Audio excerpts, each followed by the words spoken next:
lot more, they know a lot more about what they're seeing.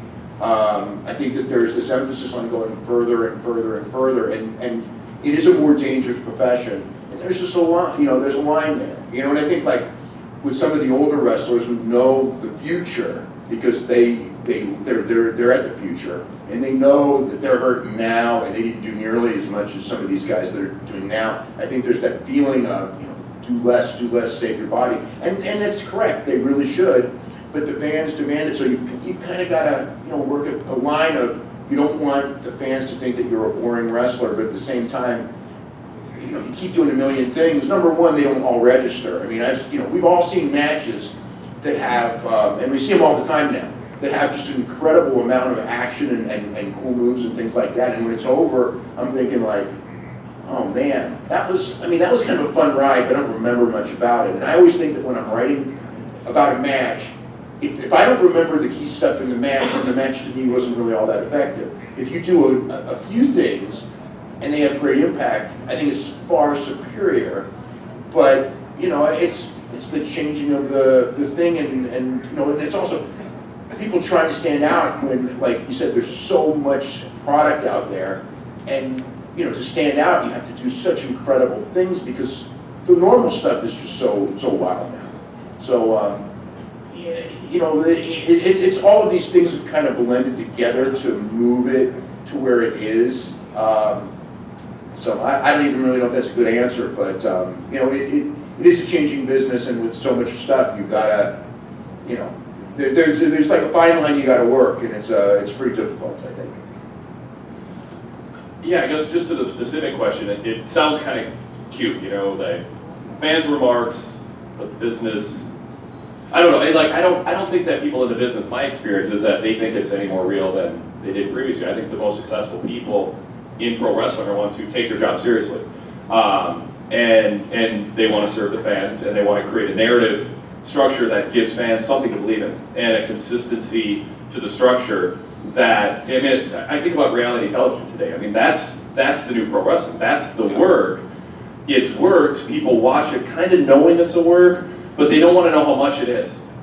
There's certain reality shows that I've watched, and it's like, I don't want to know how much. Sometimes it's obvious, like what are the odds of those two crossing paths right there, but I don't want to know how much of these personalities are authentic and how much is a put on. We get that in MMA sometimes with some of the pre-match promos. So I kind of like when I think the guys hate each other. I'm kind of let down a little bit when they the fight's over and they hug. I get why that happens in sports. Don't you hate though when the announcer right before the fight starts goes, by the way, they were just doing this to promote the fight? Yes, exactly.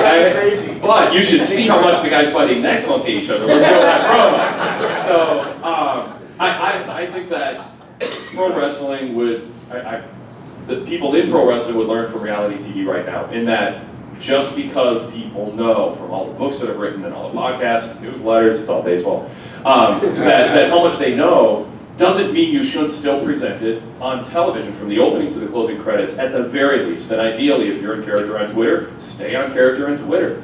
Because there's a real connection there, because it gives us a story to believe in. I don't want to watch a reality show and then go on Twitter and have people who, kind of drew me into this family feud or this business squabble be joking about something. So to me, the new work is the people in the industry who think because people know matches are worked, we should stop trying to make you believe is ridiculous. There's a reason there's highly trained stuntmen and huge budgets on special effects for movies. Because when you go to that theater, you want an immersive experience that takes you into that world without reminders that these are actors who 6 months from now are going to be in a different movie. And so I think people in the business don't take it seriously enough. I think they don't understand the best experience for a fan is when you're watching it start to finish, you're not reminded of anything other than the story that they're telling.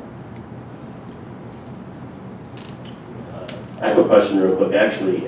So for the last 25 years with the Monday Night TV, they've been very focused on the quarterly ratings, and now we take in wrestling in so many different ways technologically with our phones, the network, YouTube clips, their official channels. Are they still so intensely focused on the TV quarter-hour ratings because it's a lack of ability to really understand the metrics of other forms of media and how to harness that to their marketing purposes. Does that make sense? I don't actually think that, because the reason that the ratings are still important is because the ratings are not inclusive of everyone who watches wrestling. No, everyone watches in a different way. Yeah. But before, the value of the ratings were it was kind of bragging rights and things like that. But the money was in the presentation of the product. The money was in getting people to buy tickets. The big money was in getting people to buy the pay-per-views. That originally was ticket sales to live events. Then it became pay-per-views. Now the big money is in television. So the ratings are your absolute, like people go, well, the ratings aren't important. It's like, no, they're actually way more important than in the Monday Night Wars, because the Monday Night Wars are just two companies who are doing it for bragging rights, and quite frankly, in some ways, especially on the WCW side, they took them so seriously that they burned out their product based on trying to get a weekly rating and threw away money in the process. And we all know stories of millions of dollars worth of matches that were thrown away to get like 1/10 of a point in ratings that 2 weeks later nobody remembered anyway. But now they actually are, because your lifeblood, you take away the money that that the WWE and even more TNA. I mean, without the money that you get from television, these companies, WWE would be in rough shape. They'd survive, but they'd be in very rough shape. TNA would be dead years ago. Ring of Honor, without being supported by a television company, would be dead. So actually, the importance of the ratings is higher than ever. But as far as like a statistical measuring tool of the popularity, it's probably not as important. It's not as big a deal as it was years ago because of these other things. But the pressure to get the numbers, especially the last year of your contract, it's like a contract year for a basketball player or a baseball player. It's big because if as your ratings decline, we see what happened right now with USA. USA was very unhappy with SmackDown numbers, so we've seen WWE shake everything up because they need to get those SmackDown numbers up. And so I think that's kind of just the value of the ratings right now. Ratings are important. The number one measure, the most vital statistic, according to people in wrestling, when they're up. When they're down, it's a completely outmoded form of measuring popularity. So, I agree. Everything Dave said I agree with, and I'll add I don't think with all the YouTube views, all the Twitter clips, all the WWE.com views of highlights of Raw, for instance, it's a huge number. You add those onto viewership for USA, and it's not this huge drop off from the average of the Monday Night War, not Ron Foley, but. So you add them all up, and that's nice. That there's a lot of people who care enough to play for the WWE, a lot more than just what shows up in the 3 million on Monday nights for Raw. The downside is I don't think people who take 3 minutes out while waiting for the bus or waiting for their coffee to brew are the people who are going to be convinced into spending $10 a month for the network. I think your audience for the network are people who sit down, it's urgent, it's live, I need to see it before I hear about what happens. So I still think that rating, not only for revenue numbers for the next negotiating period, are huge percentage-wise to WWE, but when the ratings are down and someone says, yeah, but YouTube views are really high, I think, yeah, but are those people who are skipping Monday night to watch something else and sort of catching up on the peripheral, the people who are going to be contributing money to, because they're not counting, USA Network doesn't care about YouTube views, they care about are people watching the whole show. So I still think ratings are vital to measuring, is today's product compelling fans to look forward to and watch the night of the event. And if they're not, and that number's down, that's worse than if they're watching the whole show the night of the show. I mean, how much worse?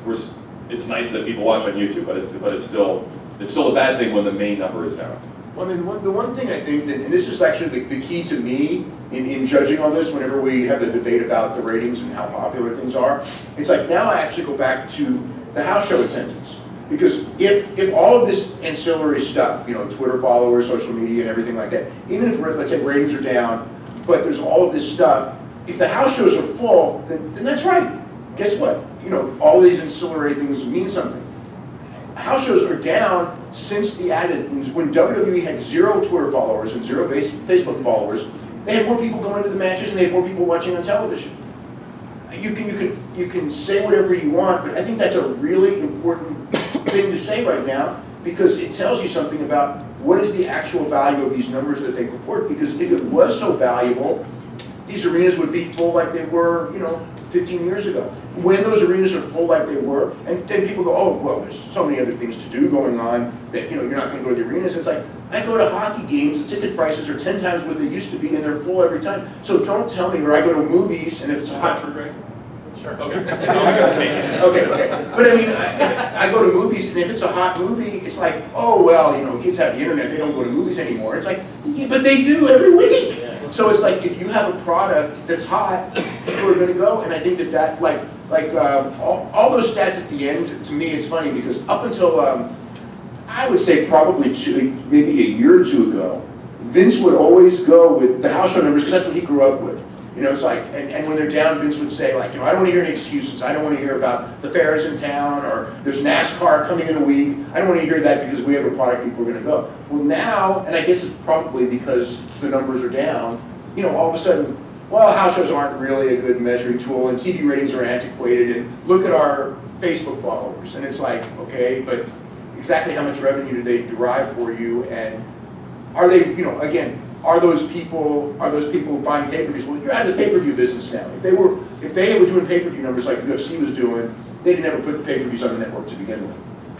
Just a quick note, I think we learned from probably from the TNA ratings for the final deletion that social media can lead to a jump for promotion that has people who know they exist, they follow them on social media, they're not compelled to watch every week, they get their fill in other ways of wrestling, and then there's a buzz, and you can get a pop. But the problem with that is you have to have a product that then they watch because of social media, and now they're like, I gotta watch this every week. So the job of the TV show, if the ratings are down, is still to promote a show like has happened during boom periods where people sample it, and they're like, I'm not gonna just check in again in 3 to 6 weeks for 10 or 20 or 30 minutes. I'm gonna watch next week.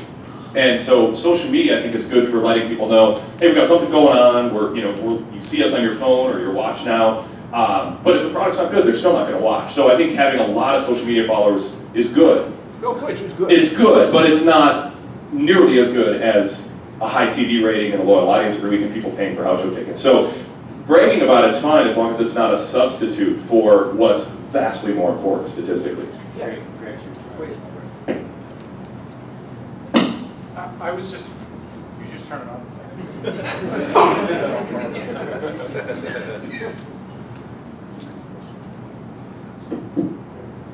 I was just going to add that the other metric that doesn't often get talked about is the advertiser in show.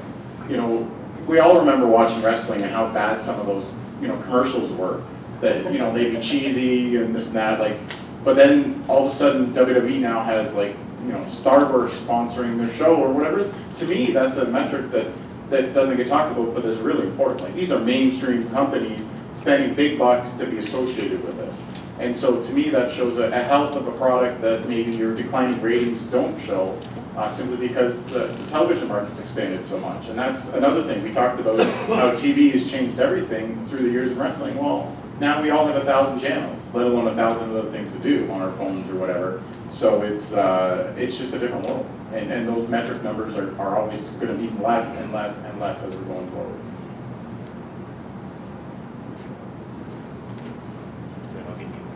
I just have a quick question. I'm curious of your takes on how hard it is for the young wrestlers today to make it and connect with the fans without strong territories, elimination of the magazines each month that we're learning about these guys. A little bit on your opinion of pushing some of the Canadian wrestlers lately. The reason I ask this is I talked to some of my friends that are in the same age group as I am, and I followed the sport for 36 years. And I'm starting to find that when some of the guys are being on TV now, that I've kind of lost that connection of watching them come up the last 10 or 15 years, whether it's the Steams or Sami Zayns, and I didn't know much about them.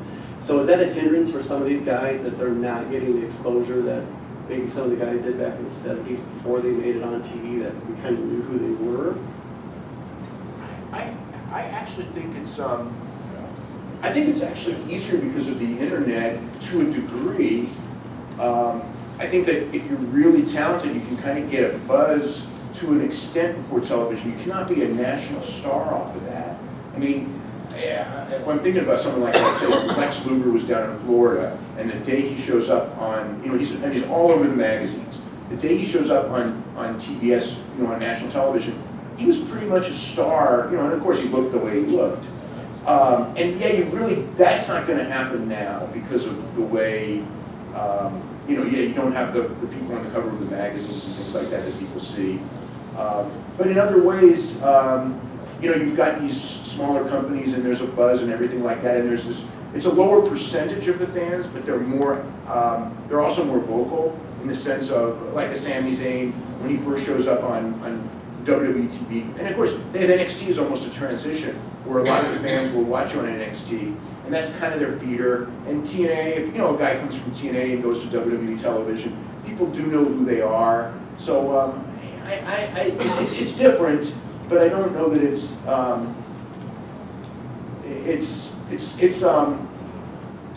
really physically harder. I mean, I think it's harder to stand out because there's so much out there, and you don't have like certain guys focused on as much.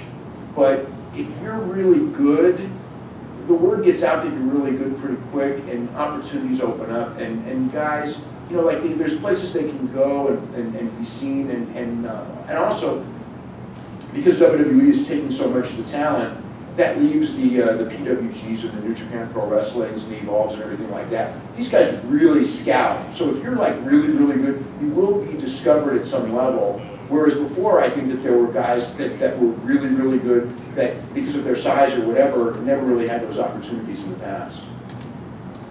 I think the gatekeepers are different now for who is the next big star. It used to be a local promoter would talk to another promoter, or a regional promoter would talk to a regional promoter, hey, we got who's good, who needs some time away, or who would work out, and you know, that kind of, the promoters would talk to each other about who the next star is going to be, and they'd send them out to another territory. So it was sort of a gatekeeper. Then you had the magazines who were in cahoots to a degree with the promoters. Hey, you know, who's the star, who's drawing, who will help you sell magazines, obviously.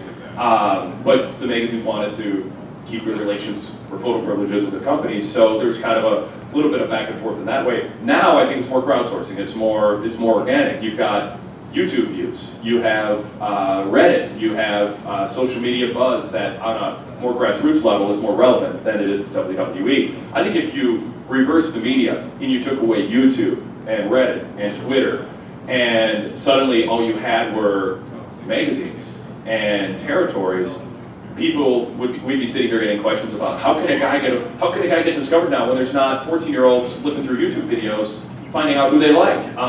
So it's different, but it's no doubt different, but I think that the ability to get yourself over with good quality work, especially with top-level indie promotions whose very existence depends upon replenishing their roster when guys get hired by NXT now in mass numbers, or WWE.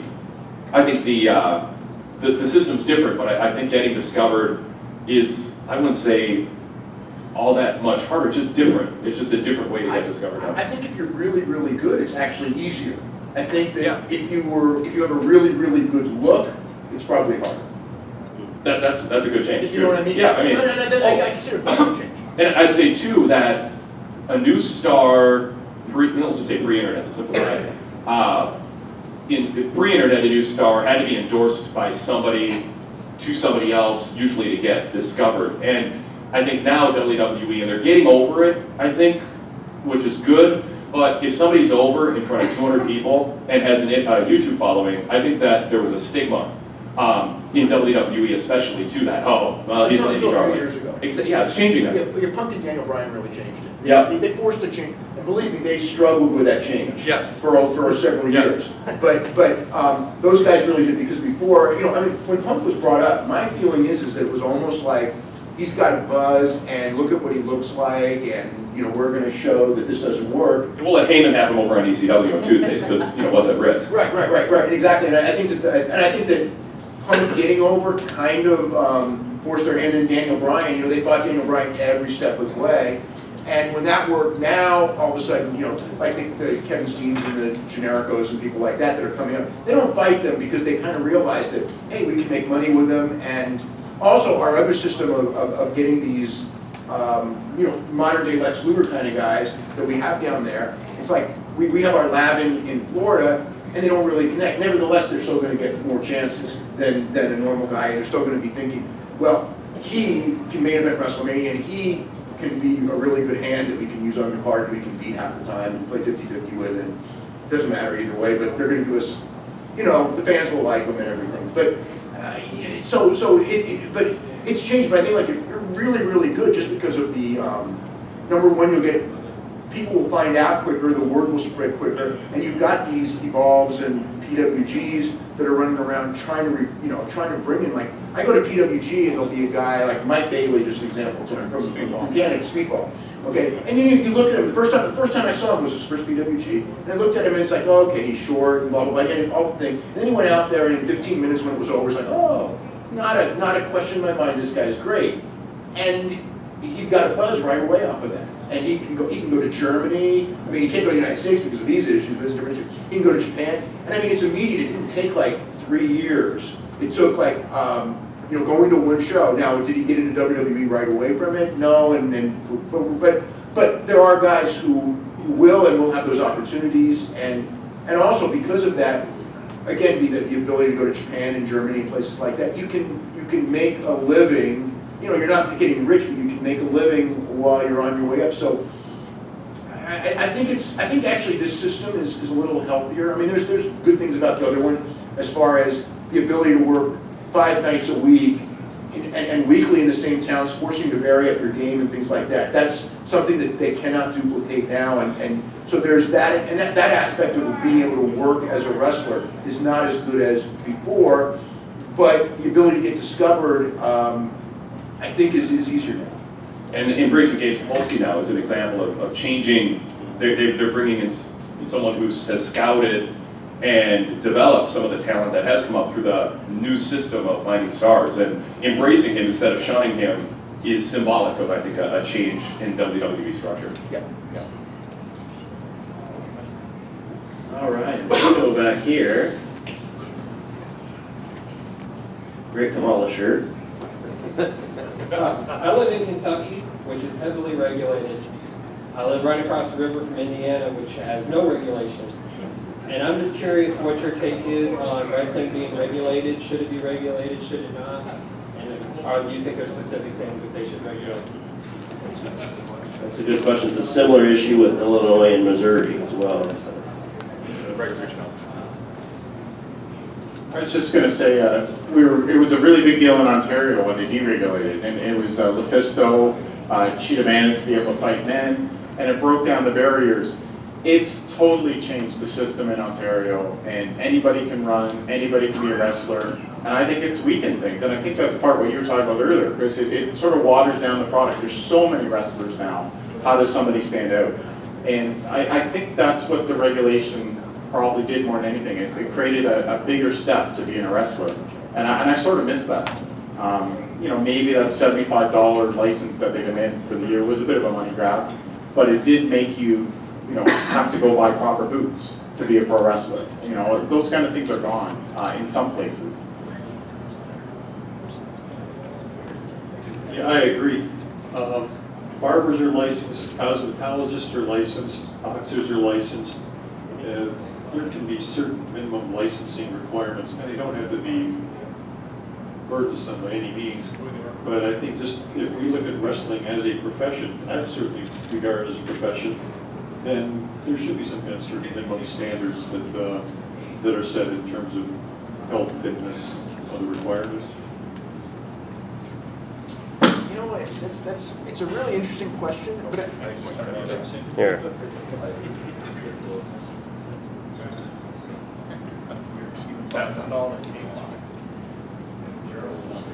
Meltzer silenced. Been through a lot of wrestling that. okay. No, but you're talking about 2 states on the border you're going to. Just yell, dude. I can go into Might be recorded though. Yeah. Here, I'll go work with this. You guys just go ahead. Okay, so I mean the one thing is when you go to the shows in the 2 states, what are the similarities and what are the differences? Because I live in a state where, I mean, I guess it's theoretically regulated, but it really isn't.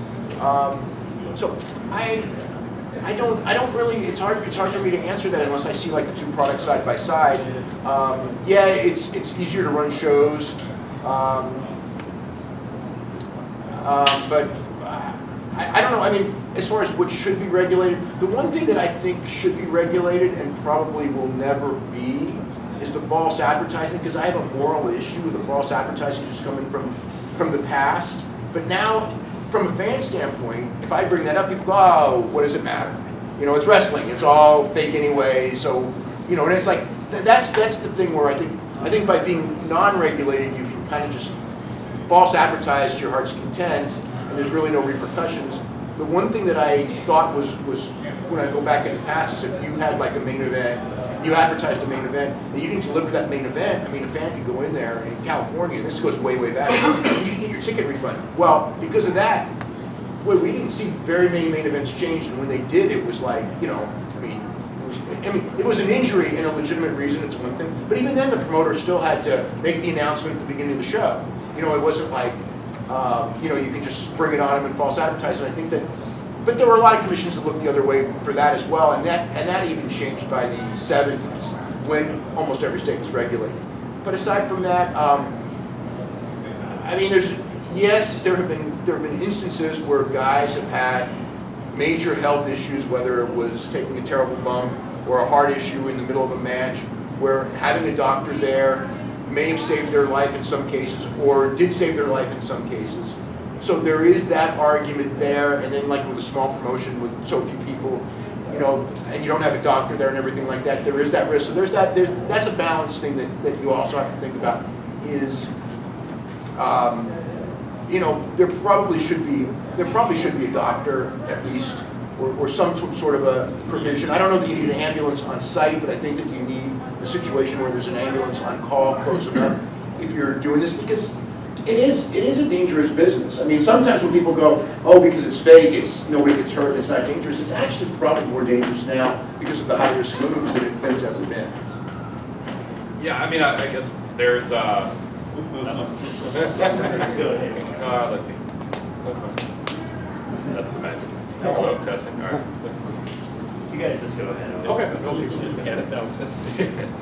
I think like a lot of things, there's good regulation and bad regulation. I don't think you can use a broad stroke of saying all regulation is good or all regulation is bad. But I don't have kind of like I don't have this like, you know, 5-point plan. Here's yes, it should be regulated at this level, and here's what should be included and not included. But because it's been regulated so differently and shoddily in a lot of cases over the years, that it's good regulation has been given a bad name by bad regulation, because sometimes regulation is just taking a cut. It's a money grab.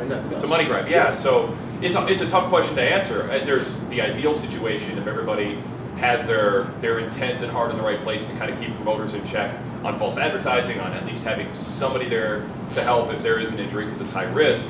But at the same time, we've seen so many examples of regulation just not really adding up to doing much, and you pay a price, the promoter pays a price if something goes wrong, even if he's not regulated, because people won't go to the show, or a wrestler gets hurt, it gets bad publicity, or the wrestlers themselves are like, hey, this guy got hurt, why wasn't somebody here to help? I mean, so there's going to be some self-regulation even without it. So yeah, on this topic, I don't have a super firm answer. It's not going to go back, but eliminating the commission, taking the commission out of the equation, did two things. It took away from title matches. This match is sanctioned by the California State Athletic Commission, which provided a little sense of legitimacy to it. And it also took away a dodge for finishes. This match is being stopped under the commission's orders because of blood, violence, fan writing. We'll come back with the same match next week. If you go back to the 40s and 50s, commissions were always ending matches. Commissioners at ringside were always ending matches for reasons like that. So it took away one, and curfew, one more, it took away a dusty finish. And of course now there's this whole problem with wrestlers under masks pretending who loser leaves town matches coming back under a mask. It's terrible. So the work that you guys do and have done, obviously you've got good relationships in pro wrestling, but it's also been spoken of derisively in pro wrestling, the Observer being burned on live TV, and enhancement talent being named after certain columnists and whatnot. Names withheld. It's 2016. Are we past that, or close to past that? And just a chance to kind of toot your own horn. What are some positives that you've brought about to the pro wrestling business? I never think about any of that stuff. I was always kind of like just doing my job, and when it started, I just always accepted. When I started, I thought that if I wasn't hated, I must be doing my job really bad. So, and now I don't think that anymore. Now when people hate me, I think, God, they just don't get it. You know, I mean, I don't think that like if you're a wrestler and you hate me in the 80s, I thought, well, I mean, that's how it's supposed to be. You know, that's just my role and that's your role and that's it.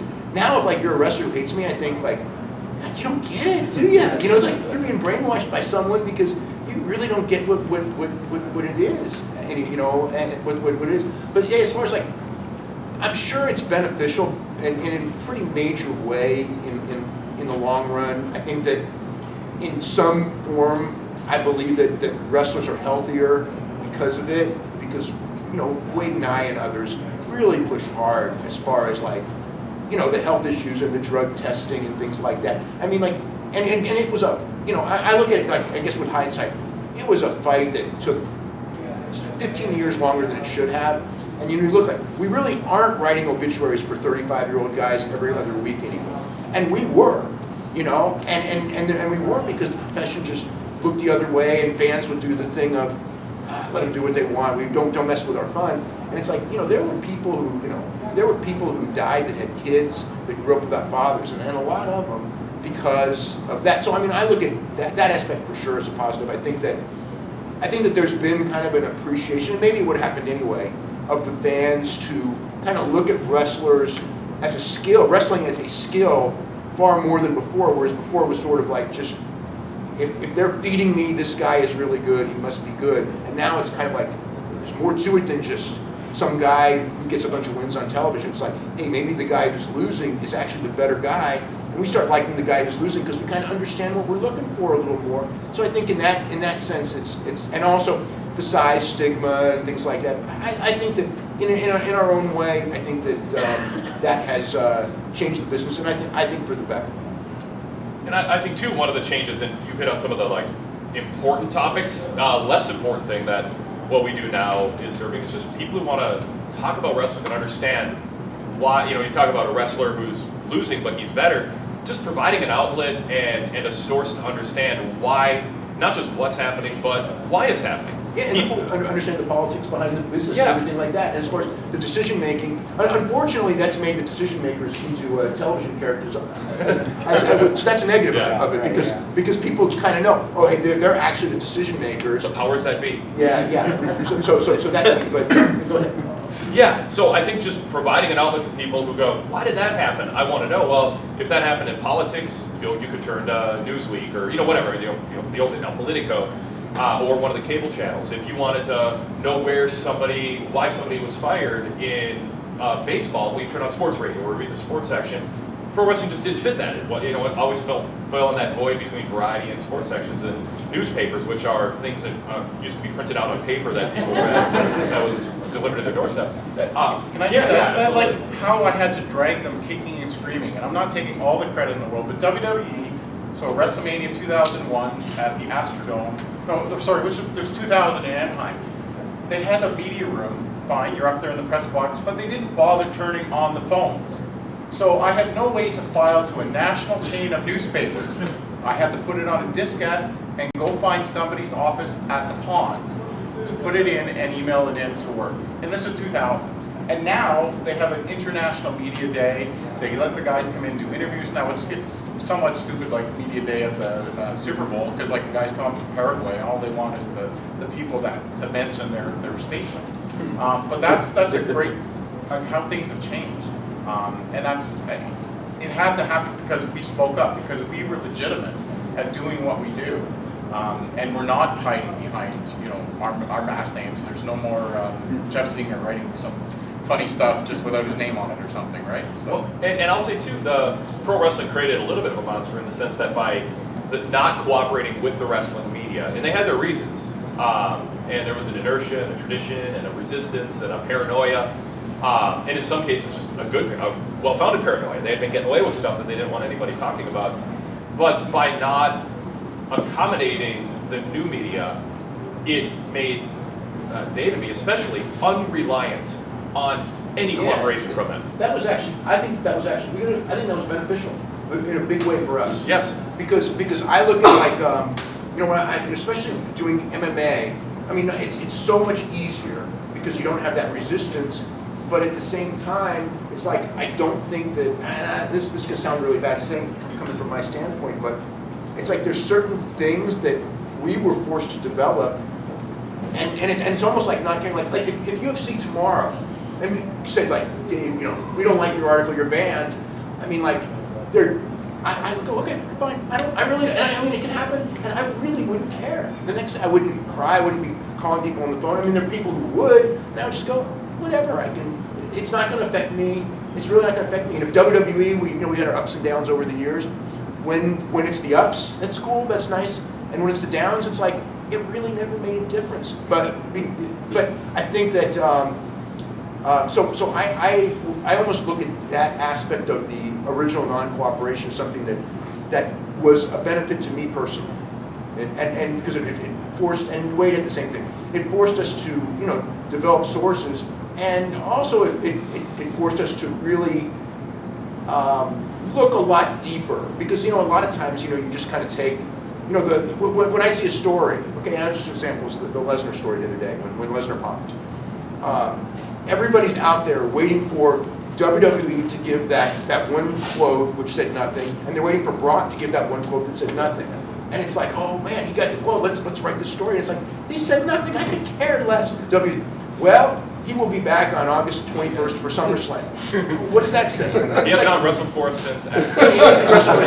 And Brock, we're looking to get to the bottom of this. It's like, it's like, okay, well, that's what they said. That's the story. It's like, that's not the story for either of them. It's a lot more. And but I saw like all of these publications just waiting for those quotes, and it's like, God damn, when I could care less about these quotes. Yeah. No, absolutely. I mean, not having cooperation, not just forced us, it enabled us to write and do our jobs without feeling like there's a relationship that would be threatened if we said things a certain way.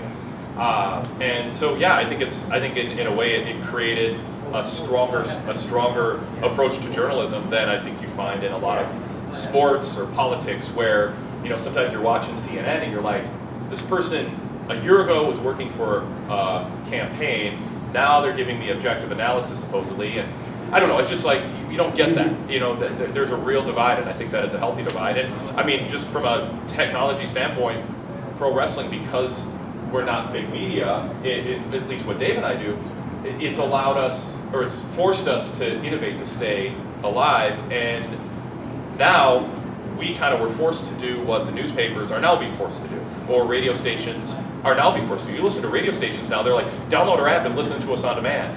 And now there's ads, and they're starting to find a way to make money from that. Newspapers, don't waste paper. Be an e-reader. Subscribe, and we'll save $3 a week or whatever. So we've been doing that. We're years ahead of the curve because we have to be, and we don't have that big infrastructure. I'm always behind the curve, actually. but ahead of everybody else. I mean, ahead of other media. Yeah. Okay. I have those. Yeah. Here I was starting canoe and slam wrestling, and calling Wade saying, this internet thing's going to be good. Can you give us some content and be involved? Wade's like, no, this internet thing's not going to go anywhere. And Wade went on the internet, so it was almost like, you're selling out. That's stupid. But I will say, you're right. You're I wouldn't say that quote is No, it's not the exact because quote. my history is in running my business not to hook up with the first person who offers me a deal with here, because I'm very independent. And so part of the dynamic was, okay, do I want to go with somebody else with this, or do I want to make a splash kind of on my own? And if you look at my history, everything that I've done with media has tended to be, how can I control it in-house and have my branding be protected? So it was, I know when we talked for the first time when you were on my podcast, you brought that up, I'm like, oh God, that's right, I need to get back to you about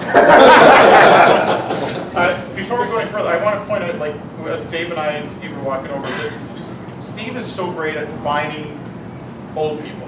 And like, But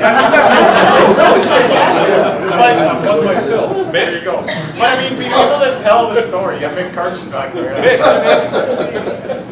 But telling these people's stories, like, we have NFL films and they'll go do these things like that. Nobody goes to ask these old wrestlers. Like, I mean, the Jim Londa story alone, just finding, the daughter and this and that. Brought the daughter out here last year for Jim Londa's induction. I mean, somebody's got to be out there doing that. And to me, that's Steve, and I can't. it's unbelievable. I'm always in awe, and he's my friend, and I work with him, but I'm always in awe of these people he can dig up. Yeah, I mean, the other thing with wrestling is, I mean, it is the only profession that's 130 years old where the idea of the people in charge is that it's a 32-year-old business and nothing before it matters. And there's such a rich history, and it's like I mean one thing that like hit me was when Bockwinkel passed away. Okay, and you know, WWE really did. You know, it's like this guy. Okay, granted, like in 3/4 of the country, they probably didn't know who he was because he wasn't a star in those areas. I mean, kind of a little bit at the end in the AWA, but there was, I mean, when the AWA was on ESPN and everything. But this was a guy. I mean, like if you know the connection of wrestling, territorial wrestling to its public. I mean, if you lived in Denver, Minneapolis, whatever, you know, Davenport, Iowa, Chicago, Illinois, and everything, like Winnipeg. Winnipeg, yeah. Greg's here. I mean, we got Okay. throw a token Canadian. Yeah, but I mean, you know, if you live in those parts of the country, you know, you grew up, even if you were not a wrestling fan, you knew Vern Gandhi, you knew Nick Bachman, you knew Baron Von Rasch, you knew the Crusher, and people like that. And I was thinking, when Nick passed away, if it was a baseball player of similar stature, okay, I mean, it would be like every baseball broadcast will, oh my God, you know, terrible news, blah, blah, blah, blah, blah. And WWE, you know, I mean, you know, it's like they could blow it off. ESPN did the Sports Center thing. It's never mentioned. And it's like you go, oh, well, you know, the young fans don't know his name, which is true. But you know what? The young fans may not know the name of Monty Irvin, right? When he passed away. But it's not like, you know, we're not going to cover Monty Irvin because, you know, we don't know, you know, and Monty Irvin goes way further back than Nick Bockwinkel. You know, so it kind of like the erasing of the history and the lack of knowledge of the history really would bother me. And that's why, like this, because there's so much that I've learned about the history of wrestling in the last 15 years because Steve Johnson, Steve Goey, and people like that. And it's so fascinating. And I think that it's really sad that like that the people in charge of wrestling really, you know, again, unless it happened on their watch and it was the history that they created and it was their history, that it's not worthy of it, or even to the extent of pushback, we don't even want people to know about it. You know, I mean, when Crusher passed away, they didn't touch that with a 10-foot pole. I mean, and that guy was a friggin' icon in you know, major cities in the country. Well, and part of it is people running the wrestling promotion. Some of them in charge don't, the WWE writers don't know who they are. There's writers who don't know who Michael Hayes is when they show up for work. You know, I mean, it's insane. And you know, if Stephanie McMahon or Triple H didn't grow up watching them, I don't know that they've spent their time necessarily. Triple H probably picked. That's probably not. Well, they haven't spent their time getting that perspective on who Nick Bockwinkel was, what he meant to Hulk Hogan, and the explosion of Hulk Hogan. There's a story, not just about what Nick accomplished, but if you're looking for an angle for a WWE fan, I mean, there's a story that I think fans who consume wrestling today, post-Monday Night War era, would be fascinated by. There's this guy, Hulk Hogan, and Nick Bockwinkel. Well, but Vince created Hulkamania. They don't want to acknowledge Bockwinkel pre-Hogan WWF title run. So part of it is controlling and writing your history. Part of it, too, is there's not money in talking about things that aren't A topics. And in sports talk, ESPN, it's NFL, I mean, it's NFL, and then there's some NBA, and then a scattering of a big boxing fight or something, and anything else is seen as a channel changer. Same with sports talk radio. So part of complaining about it is not, now because of the way the media works, everything is about how do we hold our audience for the next 2 minutes. And if you talk about somebody that, you know, that people aren't going to necessarily know about, the lazy approach is let's put a panel together to talk about the latest trade. Let's not do research and create a video package and have our audience trust us that what we're saying is going to be interesting for them. And I think, Yeah, it goes beyond that. Participants in wrestling. Here's a well-known fact. This year, 2016, this is the 80th anniversary of the first cage match. We've got 80 years of these things. It's going to be awfully damn hard to do it a different way after you've had 80 years of cage matches. So instead of doing it differently, study what's gone on in the past, read about it, watch videos, and try and do it better. See what's worked and what hasn't worked. And that's the way you keep the product. That's the way you keep the product going. I mean, one of the issues, Bruce and I talk about this constantly, is that there is a history of what works and what doesn't work, but because it's so poorly recorded and because, before promoters, I think that the one thing about the promoters of the past, whether they were good or bad or indifferent, is they had their weekly lab and they were forced to learn what works or they would go out of business. Because if they didn't learn from what didn't work and they kept repeating their mistakes, they'd be gone. They were beholden to not being stupid.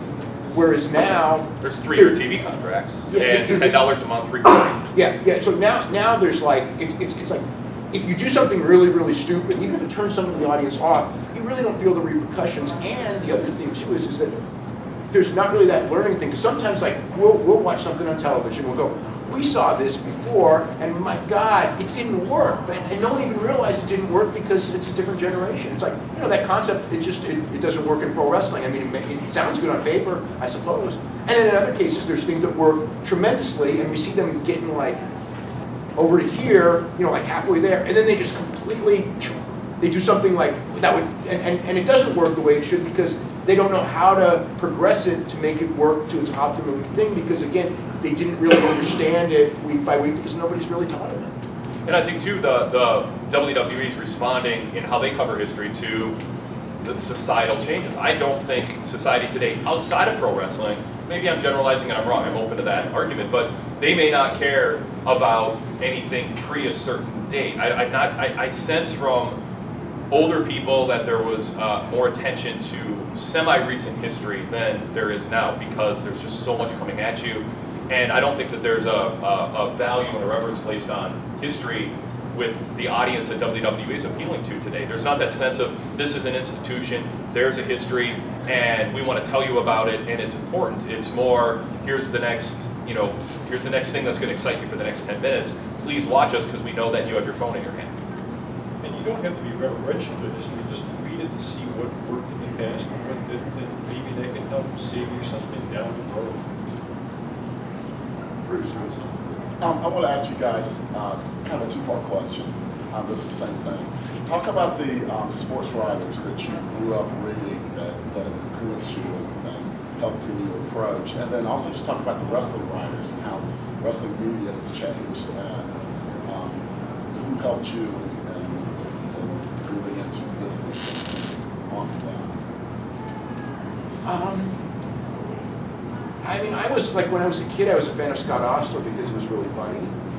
And Glenn Dickey in San Francisco, because he was really, and there was a guy in Peninsula Times Tribune, whose name I'm not remembering, who was really into the stats aspect. So it kind of taught me how to like, it was for baseball mostly, but it kind of taught me to like, like what do the stats tell you and percentages and things like that. Frank DeFord, as far as writing style, of course, but not really. I'm not really, it wasn't as much his influence as much as just kind of just wanting to learn and just kind of trying to get a strong opinion and trying to, yeah, that's pretty much it. I can't say like, oh, I saw I had writers I loved, but I didn't really try to copy any of them. I can't say. To ping this back to you, Bruce, a little bit, and the Torch, the Pro Wrestling Torch newsletter was very columnist-based. Been with the Torch for 25 years, going on 26. I remember, the wrestling magazines were actually influential in a sense because Pro Wrestling Illustrated was really, for what the narrative it created, it was really well done compared to the other magazines, and they had columnists. Some were real people, some were, not real people. But I loved growing up just in early teen years reading those magazines, different personalities, different perspectives, writing about wrestling with a different point of view, bringing their different ages, different attitudes. Dan Shockett, Matt Brock, the grizzled veteran, and that kind of thing. And so when I started the Torch, I thought this would be kind of cool to do for real, to bring different people in. And I was so young when I started the Torch that I didn't have enough to say that people would want to read for 12 pages. So the newsletter was me being a facilitator of people who I made contact with who knew more than me, and I wanted them to write about what they knew, and I wanted to then present it and disseminate it. And so, but I remember in college, the newspaper rack with a big hole that, to preserve the paper, and I would, in between classes in college, and I had been doing the Torch for a year or two at that point, but in between classes, I'd pull out the newspaper, and the sports columnist, political columnist, I'd read it.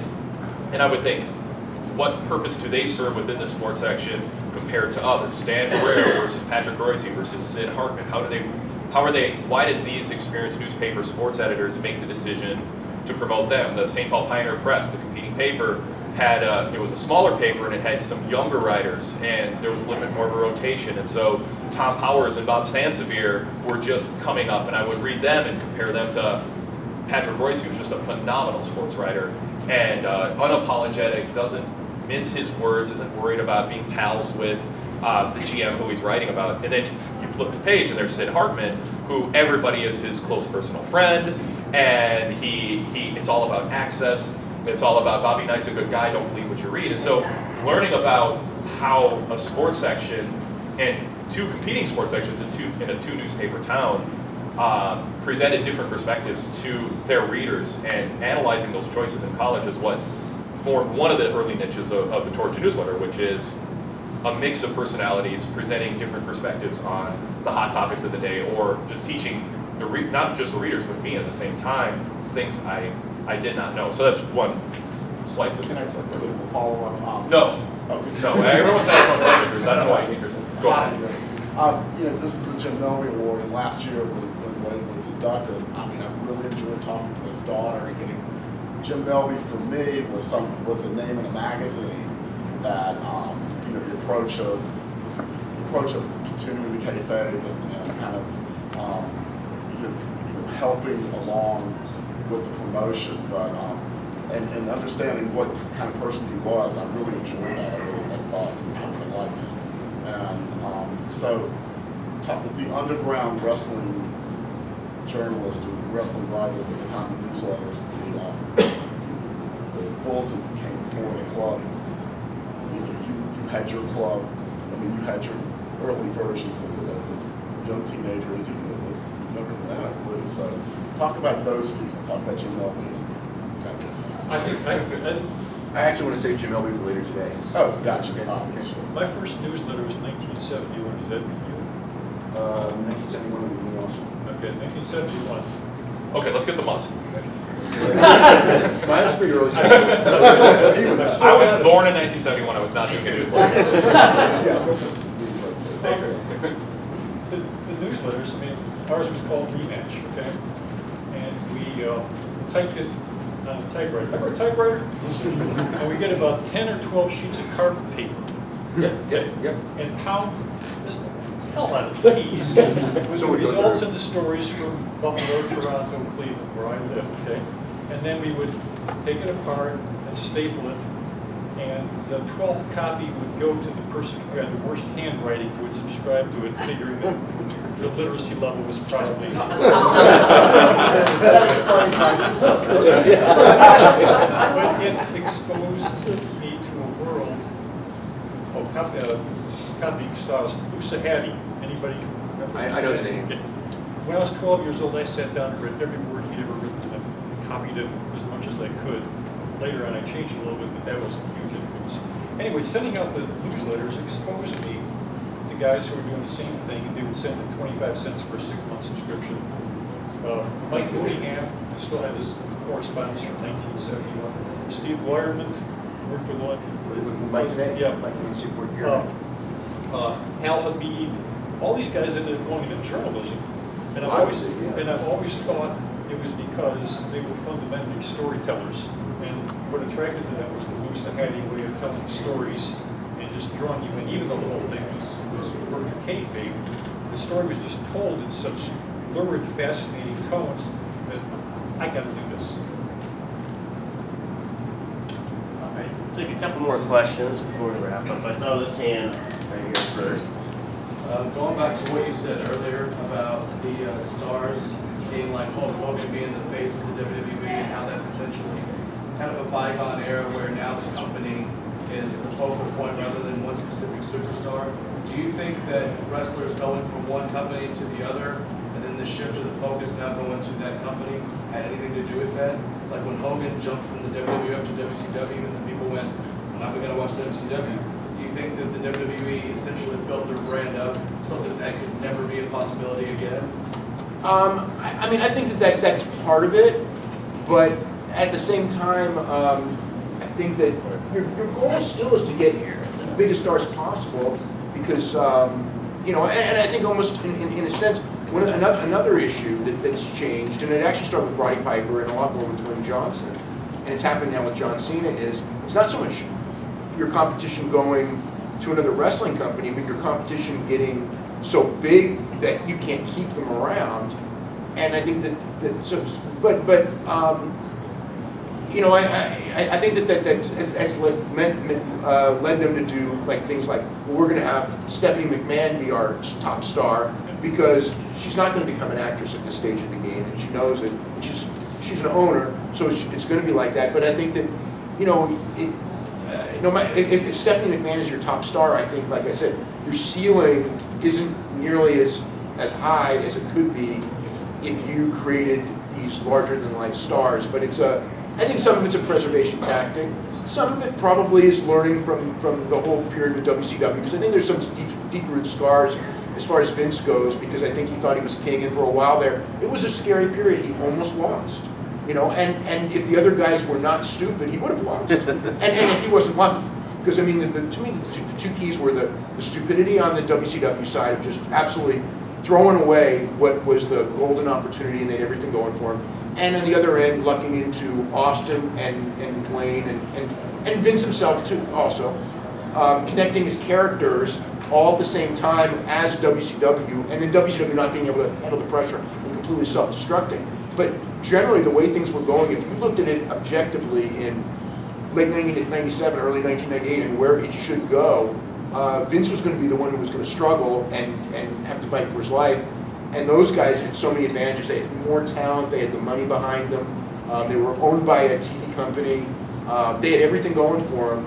But it didn't work. It didn't work out that way. But I think that the scars that left on Vince, knowing that he almost really lost, is almost like, I can't let that happen, and why did that happen? And I think in Vince's mind, it was not that Eric Bischoff out-innovated him with the creation of Nitro, and it was not that they brought in a wider variety of styles of guys from all over the world while he was stuck with his small style. It was, they took Hulk Hogan and Randy Savage from him. So I can't let anyone ever get as big as Hulk Hogan and Randy Savage, and Roddy Piper.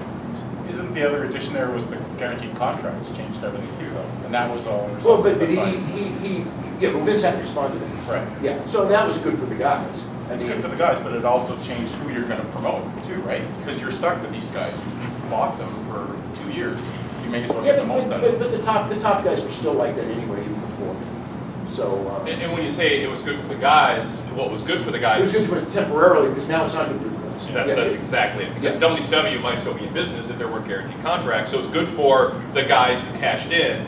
But then once they had that big, this is a whole other topic, but once they had that guaranteed income and no incentive for the company to thrive by creating new stars, they protected their turf and hoped the Time Warner and AOL would keep writing big checks because they were the only stars. And so, but as far as like, I think the original question a little bit too, AJ Styles is like an example of somebody who Vince McMahon was like, oh, he's drawing big crowds in Japan. I've heard a lot of buzz about him. We need some new talent. It's on the cusp. It's on the heels of Daniel Bryan getting over. Let's see what happens. And they brought him in, and he had to earn his spot, but he feuded with the two top babyfaces within 6 months. But generally speaking, you know, because in the territory days, he would have an established guy who had proven he could draw in a territory that made somebody a lot of money, the promoter and himself. And he's often the owner himself. Yeah, well, yeah, it's true. Well, when talent would switch, like a Hulk Hogan, or go from territory to territory, there was, okay, he's got his territory, that worked. Let me bring in a proven commodity.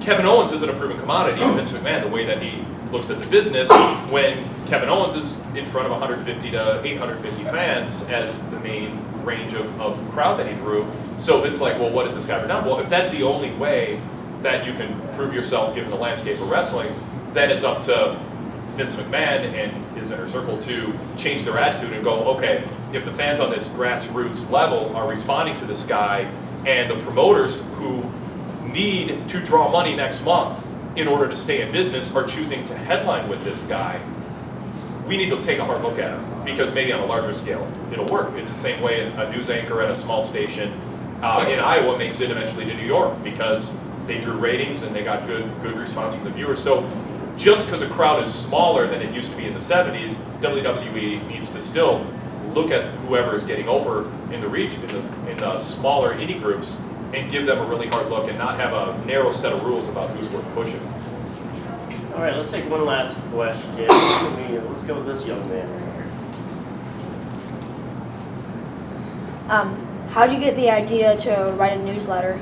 I don't even know. It was, I wasn't, it was, okay, so for me, from what I gather, and this is from, people who knew me before I have any memories of myself, it was something that I was probably going to do no matter what, but wrestling, it ended up being on wrestling, but it could have been on baseball or anything like that, because apparently I used to write about baseball when I was much younger than when I wrote about wrestling, but I just got fascinated with wrestling when I started with wrestling, because all my friends were watching wrestling, and it just became something I got really intrigued with. So, but the writing, I would, without a doubt, I would have been a writer, whether it was a football writer or a baseball writer or a basketball writer. That would have happened no matter what for me, but it just happened to be wrestling, which, quite frankly, based on the time and everything like that, if you looked at the odds and everything like that, it probably was a really, really dumb decision, but it ended up working. But I mean, if you think about it, it's like, you go back in 1971 and you have, if you're looking for a future as a writer and you could cover professional wrestling, NBA, Major League Baseball, I mean, professional wrestling wouldn't be the one to pick, but it kind of, so I was kind of taken there. It wasn't like something that like I aspired to do other than I aspired to write. It's just how my life went. I mean, I did at one point in '86. I was working for a newspaper, and I was doing the wrestling newsletter, and I was doing both, and I was just killing myself with work, with no sleep and everything. It's like, I cannot do this any longer. I got to make a choice. I either got to go wrestling or I got to go sports.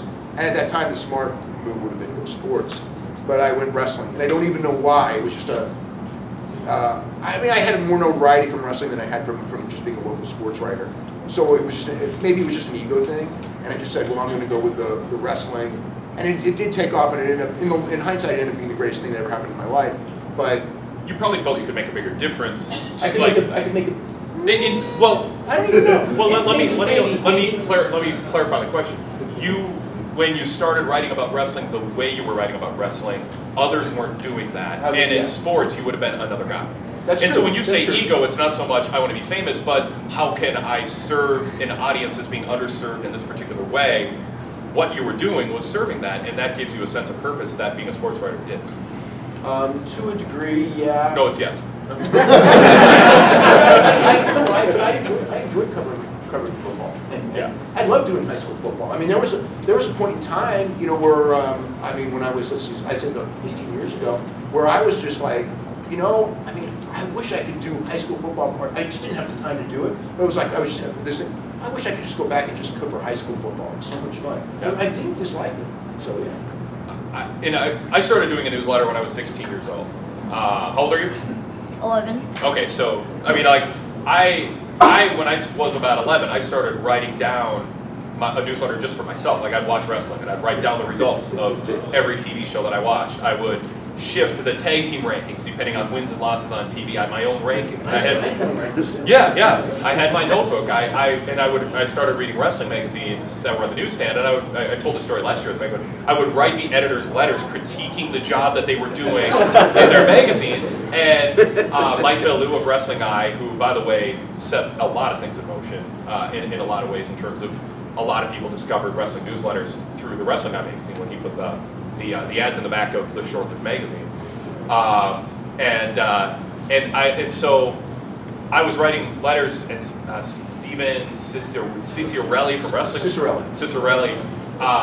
He wrote me a letter back, explaining why they did things the way they did, and telling me, well, here's some good ideas, we'll incorporate them. So I got feedback from magazine editors while I was reading the magazines, and I'm critiquing their work. Plus, I'm also writing my own handwritten stories, and I was like. Then through Wrestling Eye, I subscribed to like 8 newsletters on one day when I finally saved up $30 and wrote the checks out and got within the course of a week Dave Meltzer's Wrestling Observer, John Gallagher's Wrestling Forum, I'm forgetting other ones, but a bunch came, and I mean I just read them over and over and over and over again, and I'm like, this is what I want to do. And that was in May of '87, and by October of '87 I was publishing the Pro Wrestling Torch and sending it out and covering what was in my area. You know, I mean, Minnesota, there wasn't a newsletter in Minnesota, so I was like, there's things here that I'm reading all these newsletters that they're not writing about. Here's something that I can add to it. And yeah, so that was kind of the inspiration or what led to that happening. I lived in a small town in western New York. Okay, we didn't have a Major League Baseball team, we didn't have an NFL team, no NBA, no NHL, none of that stuff. But the wrestlers came to my town. Okay, so there was a localized feeling that these big names that I see on TV are right there in my place. How neat is that? You know, Johnny Unitas is not going to come to my town. Mickey Mantle's not going to come to my town. But Ernie Ladd's going to come, and Johnny Powers is going to come. And that just was a matter of access, really, because I actually have access to these people. I can say hi to them, maybe ask them a question or something. They can kayfabe me, whatever, I'll report it anyways, that I couldn't possibly have had with any other sport. And that just kept it rolling for the last 45 years. Mine was all about computers. So Hulkamania starts up, and that's 85. We got an Apple IIe computer. We got a program called the Newsroom, and so you start playing around with clip art. And you know, we liked wrestling, and so all of a sudden you're doing this. I was always meant to be a writer, like Dave talked about. I mean, it's something you have in you. Like that led to doing the school newspaper, led to a part-time job at the local newspaper, led to going to journalism school, worked at the Toronto Sun for 10 years. Like all these things, some people just have to write, and we just chose to write about wrestling in part. So find what you want to do and just do it. Like, you know, go for it. I really think wrestling chose me though more than I chose wrestling, honestly, when I look at back. Because it was like, you know, it's not, I don't say wrestling chose me, wrestling fans and wrestling readers. Because just the feedback and everything like that. Because the readers of the newsletter are your, you know, they're your impetus and your inspiration.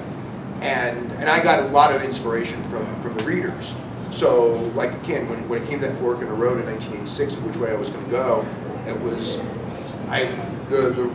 you know, again, from a financial standpoint, it would have been gone the other direction. But the feedback from the readers was such, and the enjoyment was such that it's like, I'm going to make the dumb move and maybe pay for it. But it didn't end up having to pay for it. Well, that will conclude our I got discussion. one question. Oh, Jerry Brisker! Mayor of Waterloo, Jerry Just don't give him the microphone, please. Do what? Yeah, I won't take it. The perception of you guys' newsletter from the beginning to now, how each and every one of you feel it's grown or appreciated or unappreciated, or the growth even of your subscription rate through the last, say, 20 years since '83, since the explosion, the modern day explosion, as they say. Has it increased? Has the perception of you guys, I mean, we all have egos, and I know the four of you sitting up there have a big ego as I do. Maybe bigger than some of you. But my question is, the perception of you guys personally, from your friends and from your colleagues, look, you cover professional wrestling or sports entertainment, whichever one you want to call it. Has that perception changed in you guys' circle, any at all? Has it become more appreciated of what you do, or less? See, Jerry was here at the beginning, you know, that was sort of the first one. We actually answered that first. Oh, I'm sorry, I wasn't here in the beginning. Yeah. But I mean, as I was working. Yeah. I was doing real media, I was doing radio.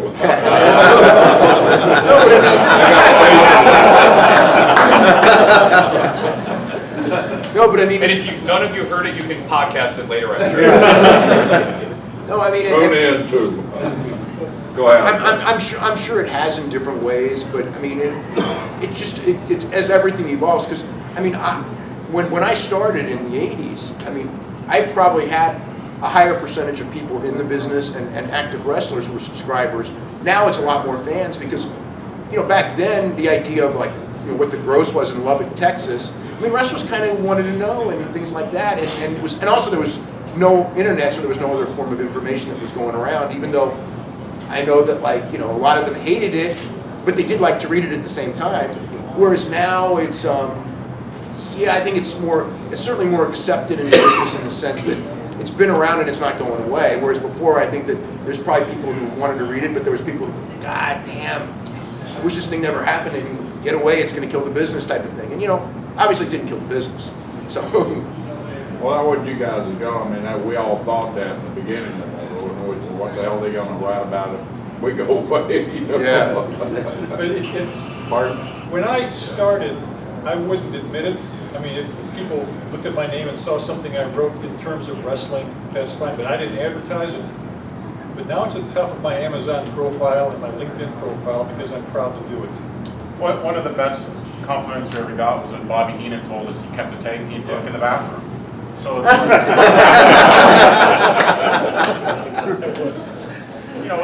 or Dusty Rhodes telling me all our books are in the NXT library. That's the kind of validation that I think took a lot of time, right? For people to admit that there's more out there than just whatever they've been fed on TV. So I thank you all for reading and listening on the podcast or whatever it is. I mean, we only do it for you guys, really. Jerry, I would say the biggest change is when we first started, the people in the wrestling industry were telling us, protect the business, you can't reveal it. And now, I'm saying that to people in wrestling. Protect your character. Protect your character. Don't say on your Twitter feed, I play a bad guy on TV. That takes away my enjoyment of you as thinking that's authentic slice of who you are. So it is kind of weird. I think there's a whole generation. Yeah, I mean, it's like there's a guy who I know who's a masked wrestler, and the masked wrestlers would always protect who they are, and there they are posting photos of themselves on Twitter without their mask, socializing with the guys who they're feuding with, and it's like that's cool, but don't put it out there for public. That's what I'm thinking. It's like, why ruin the illusion? A really good example, Bray Wyatt does media, and he's like, oh, I hope every fan, every child goes home and someday they look back and enjoy my match. And I'm like, no! Bray Wyatt wants every kid to have nightmares and regret ever buying that wrestling ticket. So, and Charlotte turns heel, and she's like, I have my fans, and I hope that I want to give them a great show. And it's like, no, you want to win your match, and you want to do so by any means necessary. So, I feel the roles have reversed. The lecture Bill Watts would give us, we're now giving to people in wrestling. Speaking of last one, speaking of roles reversed, have you guys ever had the passion or the desire to be on a creative writing team for a company? Sort of, no. I take the cut and bait. Yeah. I mean, there were times, and then this goes back decades, where I thought, it would kind of be cool, but I never really wanted to do it. But that ended a long time ago. I would have no interest in that now. Other than I do have interest in talking to people on it and kind of like batting around ideas, but actually it's a job now. I don't have the wardrobe for it. You got a dress code.